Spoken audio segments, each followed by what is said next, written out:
ఏపీలో జగన్ ప్రభుత్వానికి రోజులు దగ్గర పడ్డాయి. టీడీపీ యువనేత నారా లోకేష్ మాత్రమే కాదు, ఏపీ రాజకీయాలపై అవగాహన ఉన్న ప్రతి ఒక్కరూ ఇదే మాట అంటున్నారు. వచ్చే ఎన్నికల్లో వైసీపీ ఎన్ని సీట్లు సాధిస్తుంది అనే విషయంపై ఐపాక్ టీమ్స్ సర్వేలో షాకింగ్ విషయాలు బయటపడ్డాయి. క్షేత్రస్థాయిలో పరిస్థితులు వైసీపీకి పూర్తి వ్యతిరేకంగా ఉన్నాయని తెలుస్తోంది. జగన్ సర్కార్పై ప్రజా వ్యతిరేకత అందరూ అనుకున్న దానికంటే చాలా ఎక్కువగా ఉందంటూ ఐపాక్ తయారు చేసిన రిపోర్ట్ లీక్ అయింది.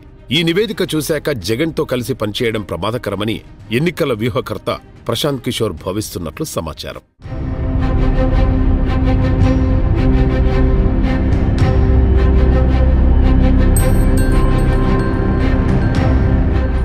గత ఎన్నికల్లో భారీ మెజార్టీతో అధికారం చేపట్టిన జగన్ ప్రభుత్వం మొదటి రోజు నుంచే ప్రజల విశ్వాసం కోల్పోతూ వచ్చింది.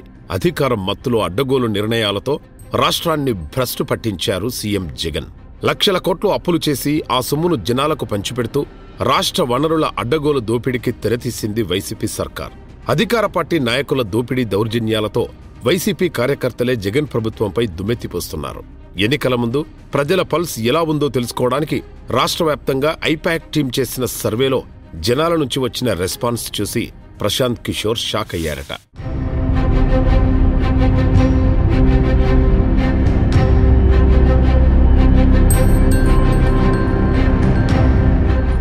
హడావుడిగా సిట్టింగ్ ఎమ్మెల్యేల టికెట్లు చించేస్తున్న జగన్ సొంత సీటుకే ముప్పు తెచ్చుకుంటున్నట్లు కనిపిస్తోంది. ఇప్పటి వరకు ప్రజల చేత వ్యతిరేకత ఎదుర్కొంటోన్న జగన్ ఇప్పుడు పార్టీ నాయకులకు విలన్గా మారారు. వచ్చే ఎన్నికల్లో టికెట్ దక్కదని క్లారిటీ రావడంతో ఎమ్మెల్యేలు, మంత్రులు తిరుగుబాటుకు సన్నాహాలు చేస్తున్నారనే వార్తలు వస్తున్నాయి. సీఎం సన్నిహితుడు ఆళ్ల రామకృష్ణారెడ్డి ఇప్పటికే పార్టీకి గుడ్ బై చెప్పేశారు. త్వరలోనే అనేక మంది ఎమ్మెల్యేలు ఇదే బాటలో నడిచే అవకాశం ఉందని పొలిటికల్ సర్కిల్స్ లో వినిపిస్తోన్న టాక్.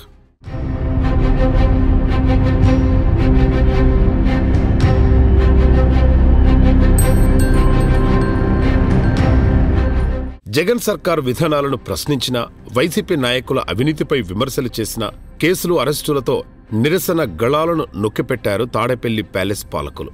ఎన్నికలు దగ్గర పడుతున్న సమయంలో ఇన్నాళ్లు అధికార పార్టీ అణచివేతకు భయపడి మౌనంగా ఉంటున్న ప్రజలు తమ మనసులో మాట బయటపెడుతున్నారు.